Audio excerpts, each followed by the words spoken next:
Problem से solution तक, astro तक, नो योर फेट। हर हर महादेव। आप सभी मुझे देख रहे हैं एस्ट्रो तक के माध्यम से। मैं डॉक्टर पारुल चौधरी आप सभी का हार्दिक अभिनंदन करती हूँ।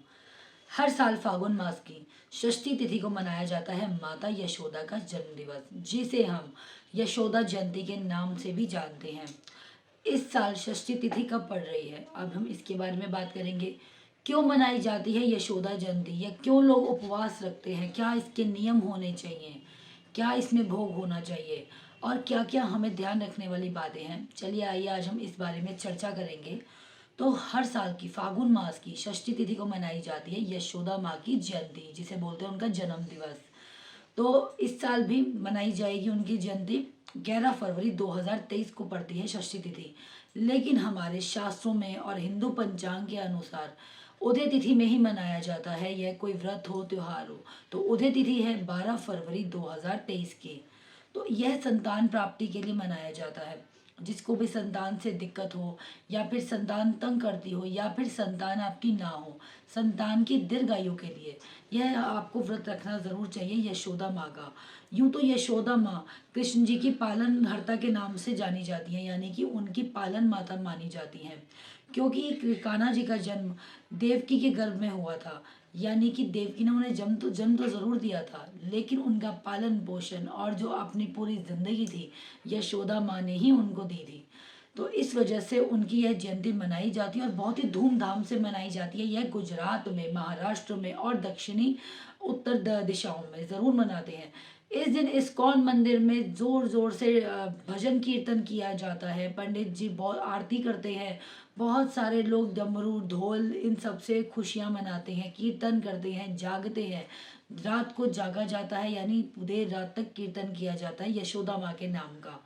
तो यह बहुत ही ज़रूरी है और बहुत ही मान्यता रखता है यह वाला व्रत उनका, जिनको भी संतान सुख की प्राप्ति की ज़रूरत होती है, या फिर बच्चों का दीर्घायु चाहिए।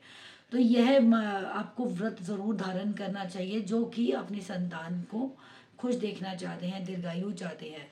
इस बार यशोदा जयंती पर रवि रवि योग का निर्माण हो रहा है, यानी कि यह योग बहुत ही शुभ माना जा रहा है। यह दिन, पूरा दिन ही यह योग रहेगा और पूरा दिन बहुत ही शुभ रहेगा।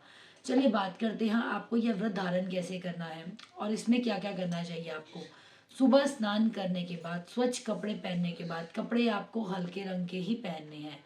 आपको यशोदा माँ की प्रतिमा लेनी है, जिसमें उन्होंने कान्हा जी को अपनी गोद में बिठाया हो, यानी कि कान्हा जी उनकी गोद में हो, वैसी आपको प्रतिमा लेनी है। ममता पूर्वक वह प्रतिमा होनी चाहिए। इस एड को स्किप करना तो बहुत मुश्किल है, पर लाइफ की प्रॉब्लम्स का सोल्यूशन ढूंढना आसान।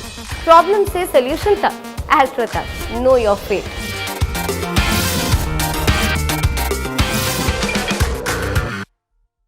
चौकी पर उनका आसन बनाइए लाल कपड़े के ऊपर, और फिर आप भी स्वच्छ कपड़े के ऊपर आसन पे बैठ जाइए। फिर आपको उसमें दीप जलाना है। माँ को आपने, यशोदा माँ को आपने लाल रंग की चुनरी की ओढ़नी है। उसके बाद आपको दीप जलाना है गाय के घी का। साथ ही साथ आपको अक्षत, हल्दी, पीला वस्त्र, फूल माला और गन्ना, और उनको सारा श्रृंगार का सामान, सुहाग का सामान, सिंदूर, कुमकुम, लाल रंग की साड़ी, फल में आप मौसमी रख सकते हैं, गन्ना रख सकते हैं, आंवला, सिंगाड़ा, शक्करकंद, यह आदि आप यह सब चीज़ें रख सकते हैं। और जब आप व्रत का पारण करते हैं तो आप भोग लगाना ना भूलें यशोदा माँ को पान का, केले का, और हमारे कान्हा जी को माखन का, क्योंकि बहुत ही प्रिय है उनको यह चीज़ें। तो अब हम बात करते हैं शुभ मुहूर्त कब है इसका।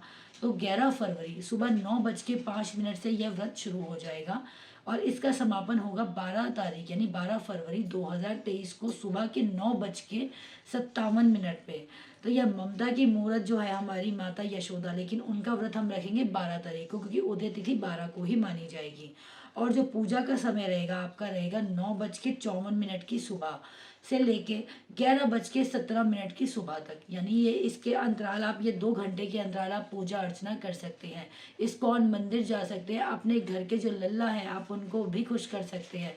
किसी के पास भी यशोदा माँ की प्रतिमा नहीं है तो आप कान्हा के साथ एक रोली लेके सीधे हाथ यानी दाहिने हाथ की तरफ आप रख दीजिए। आप उनकी प्रतिमा को आप समझे कि हमने विसर्जित कर, मतलब कि हमने बिठा दिया है यशोदा माँ को उनके साथ में।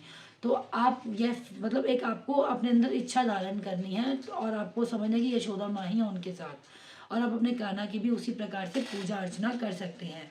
आपका जब यह व्रत पूर्ण हो जाता है उसके बाद आपने करना है गोपाल मंत्र का जाप करना है, यशोदा माँ की उसके बाद आरती करनी है, उनका आशीर्वाद लेना है। फिर 11 कन्याओं को आपने भोजन कराना है, अपने ही घर में आप उनको भोजन कराइए, उनको चुनरियाँ आप दे सकते हैं, थोड़े से आप पैसे जो भी आप धन आपकी क्षमता हो आप उस प्रकार से उनको दे सकते हैं। संपन्न करने के बाद आप बच्चों का आशीर्वाद कन्याओं का लें।